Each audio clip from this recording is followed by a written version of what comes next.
అమ్మ చాయ్ పెట్టానే? ఏ చాయ్ ఎందుకు రఘు ఇప్పుడు? నువ్వు కట్టినాట బాగమ్మ, నేను నీకు చాయ్ పెడతా. ఈ చిన్న కొడుకున్న రోజులు నీకు చిన్న పని కూడా చెప్పా, నేను అంత పని నేనే చేస్తా. అబ్బా నా చిన్న కొడుకు ఎంత మంచోడే, ఏం కథ నాకు జ్వరం వచ్చేసింది, ఏం పని చేయనిత్తలేడు, అంతా ఆడే చేస్తాడు. అమ్మ చక్కెర 500. అరే నిన్ను కొట్టా తిట్టా 500 కొండవా ఏం చేస్తావు? నిజాయితీ చెప్పు, 500 కూడా నీకే ఇస్తా.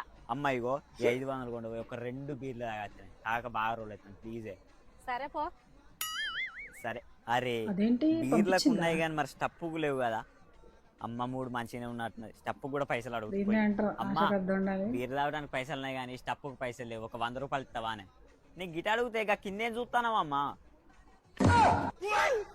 ఇప్పటికిప్పుడే నన్ను ఎప్పుడు చంపినావమ్మా? నా పైసలే తీసుకుపోయి నాతోనే బీరు తాగుతా అంటావు ఇంకా?